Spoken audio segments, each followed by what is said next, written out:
지금 현재 와 계신 남이섬이라는 곳의 주소는요, 많은 분들이 생각하시는 것처럼 경기도 가평군이 아니라 강원도 춘천시에 속해 있습니다.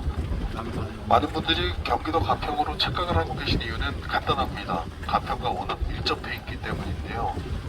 그러면 경기도 가평이 어디까지가 가평이었나 궁금하실 텐데, 오늘 배 타기 전에 배 티켓을 끊었던 매표소까지가 경기도 가평이었고, 그곳에서 배를 타고 강을 하나 건너오셨죠. 짧게나마. 그 강이 한강의 북쪽에 있다고 해서 북한강이라 불립니다. 그 북한강은 경기도와 강원도를 가르고 있는 경계선의 기준점이 되기 때문에 현재 들어와 계신 곳은 강원도 춘천이 되는 거겠죠.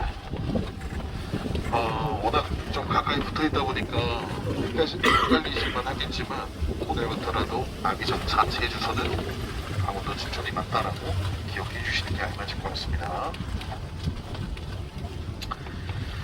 지금 설명드렸던 이 주소지 관련한 설명에 있어서 조금 더 부연 설명을 드려보자면, 지금 현재 내비게이션에 남이섬을 검색하면 강원도 춘천 소속으로 되어 있는 목적지가 하나 나오고, 경기도 가평 주소의 남이섬이 하나 나옵니다. 자, 강원도 춘천으로 되어 있는 그 목적지를 설정을 하면 길을 어디로 안내해 주냐면 왼쪽 강 건너편에 보이는 곳을 알려줍니다. 당연히 지금 이렇게 육안상 보셨을 때는 잘못된 거라고 생각하실 수 있는데, 과거의 남이섬은 지금처럼 섬 형태가 아니라 육지였었고, 들어오는 입구가 저쪽이었기 때문에 저쪽으로 안내를 해주는 겁니다. 그래서 좀 혼선이 있을 수 있어요. 자, 그렇다면 얘기는 원래 육지였었다는 얘기는 왼쪽에 보이는 이 강물이 없었다는 얘기가 됩니다. 근데 언제, 왜 이렇게 많은 물이 차게 되면서 섬으로 바뀌었나 싶으실 텐데, 이 북한강 줄기를 따라 밑으로 내려가면 청평댐이 나옵니다. 그 청평댐이 만들어지기 전에는 남이섬이 육지였으나 청평댐이 건설되면서 이 북한강 물을 가두다 보니 수위가 증가함에 따라 섬 형태로 변하게 됩니다. 쉽게 생각해 볼 수 있을 만한 얘기겠지만, 지금 당장이라도 청평댐이 사라진다면 남이섬은 다시 육지로 돌아가게 됩니다. 물론 청평댐이 사라진다라는 건 정말 북한과의 전쟁이 일어나는 거 아닌 이상은 뭐 쉽게 사라지진 않겠지만, 그게 사라진다면 육지로 돌아가게 됩니다. 그래서 지금 왼쪽 강 건너편하고 이 남이섬은 육안상으로는 현재 분리되어 있는 것처럼 보이지만 이 강 밑에는 연결이 되어 있습니다. 그래서 주소지가 양쪽이 똑같고 번지수만 다릅니다. 양쪽이 강원도 춘천시 남산면 방안이라는 주소지로 되어 있고요. 그래서 그런 혼선들을 저희가 좀 막기 위해서 내비게이션 종류가 많잖아요. 뭐 티맵도 있고 카카오 내비도 있고. 그런데 그 업체들한테 요청을 해요. 경기도 가평 주소에 남이섬 주차장이 우선 노출이 되는 거. 왜냐면 혹여라도 강원도로 설정하셔가지고 절로 가시면 그 빙글빙글 돌아야 되고 시간도 오래 걸리고 그러니까. 그래서 여기 계신 분들만큼이라도 다음번에 오실 때도 주차장으로 꼭 설정을 하셔야 그런 좀 호선을 줄일 수 있다. 그거로 참고해 주시면 될 것 같습니다. 여기 오리포트 타자 남이 나라 공화국.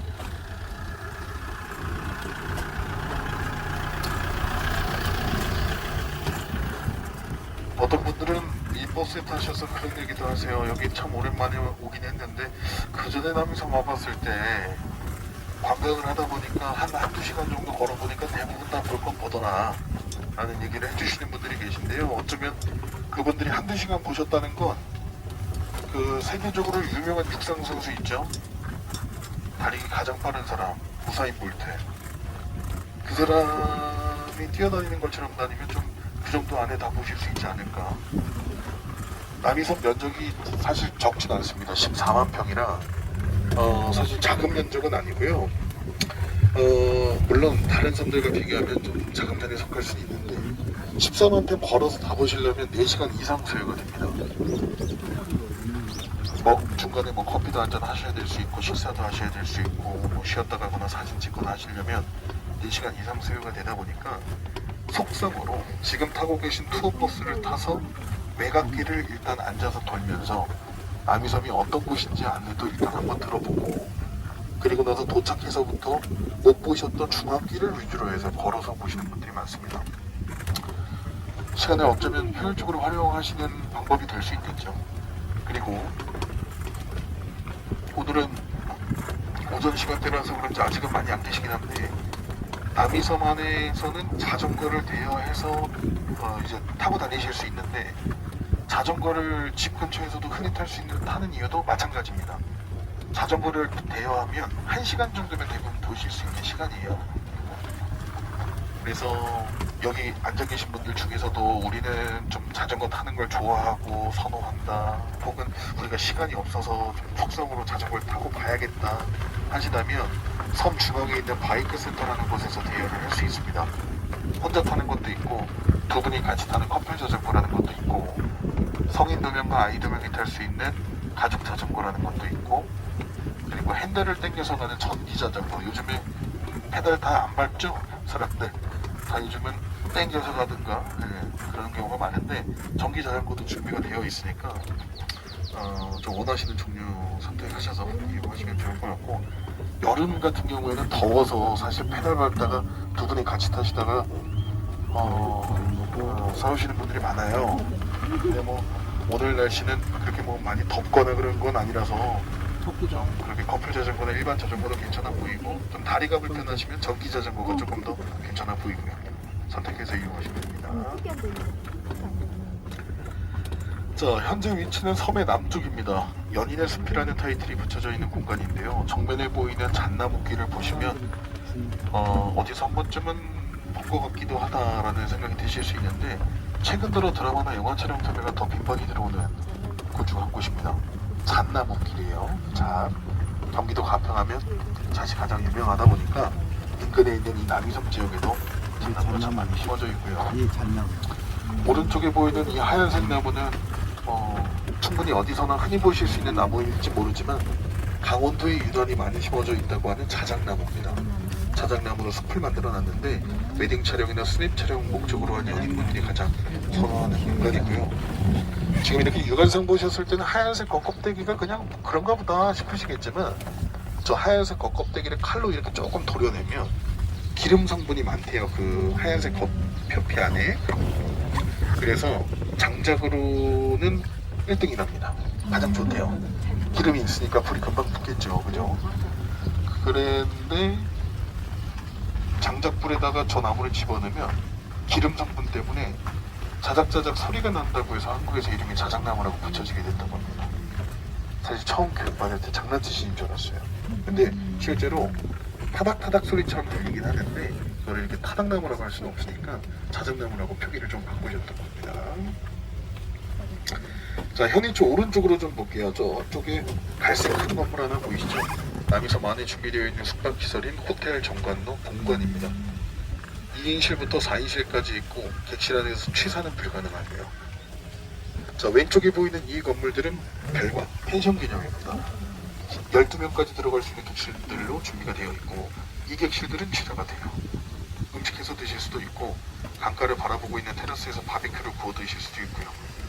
그래서 본관보다는 예약이 더 먼저 끝나는 객실들이기 때문에 혹여라도 다음번에 이용하시는 분이 계시다면 전화 예약이나 인터넷 예약 통해서 조금 더 미리 사전에 예약 준비하시는 걸 권유드립니다. 자, 제가 두 번째로 추천해드릴 곳은 오른쪽으로 보이는 은행나무길입니다. 물론 이파리가 노란색으로 풍성했다면 더 좋았을 겁니다.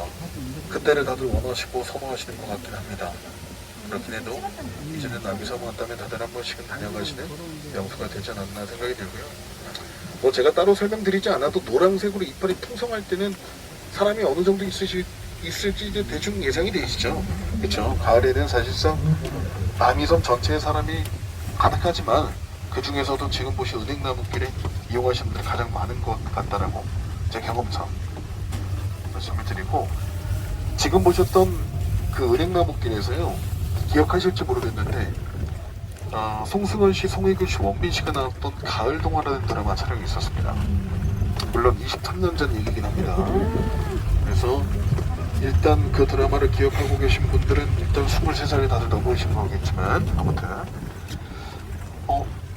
제가 이 설명드리면 질문이 간혹 들어와요. 제가 알기로는 남이섬에서는 배용준 씨가 나왔던 겨울연가 촬영을 한 게 아니었나요? 질문이 들어오곤 하는데요. 맞습니다. 겨울연가도 촬영을 했고, 배용준 씨, 최지희 씨 주연 작품이었던 겨울연가는 2002년도에 찍었고, 가을 동화는 2000년도에 찍었고, 감독이 한 명이에요. 그래서 그 겨울연가가 일본에서는 엄청나게 히트를 쳤죠. 일본 영국에서. 그래서 조금 더 외국 분들이 지금 많이 와 있는 거를 아마 보셨을 거예요. 지금 눈앞에 이렇게 계시고. 근데 특히 동남아 쪽 분들이 많이 계신데, 이 동남아 쪽에 계신 분들이 가을 동화와 겨울 연가를 같이 보셨는데 본 지가 2년 3년밖에 안 돼서 그래요. 자, 그러면 지금으로부터 2, 3년 전으로 시간 테이프를 좀 감아 보겠습니다. 그때 코로나 심해가지고 엄청 났었죠. 사회적 거리두기도 엄청 빡빡하게 했었고, 그래서 그때는 여행을 들어올 수가 없었기 때문에 지금 현재로서 다녀가고 계신 상황이라고 합니다. 자, 오른쪽으로 보이는 메타세카의 길이 설명드렸던 겨울연가 겉 포스터 배경의 장면의 한 장면일 겁니다. 그래서 이 길을 남이섬의 메인 가로수길이라고 불리는 이유는 나무 자체가 이쁜 것도 있지만 모양이네. 이 오늘날의 남이섬이 있기까지 겨울연가 드라마가 어쩌면 한 획을 그었다라고 얘기해도 무관할 정도로 좀 임팩트가 있었기 때문에 많이들 다녀가시는 것 같고요. 이름이 조금 부르기가 불편합니다. 이쁘긴 한데 메타세콰이어라고 합니다. 메타버스. 그래서 현재로서는 외국 분들이 지금 보신 메타세콰이어 길을 보기 위해 다녀가시는 분들이 조금 더 많고, 한국 분들도 많이 다녀가시기도 하는데요.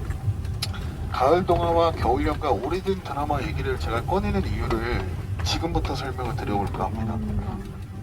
1997년 IMF로 인해 한국 경제는 밑바닥을 쳤고, 그때 당시 장사를 하셨던 분들, 자영업 하셨던 분들, 직장 다니셨던 분들 다들 힘든 시기를 겪으셨을 것 같습니다. 그 시기에 한국 경제가 힘들고 내가 먹고 살기 힘든데 어디 관광을 다니고 놀러 다녔겠습니까? 그래서 1999년 이 남이섬은 그때 당시에는 관광지가 아니었고 개인이 장사를 하던 유원지 개념이었습니다.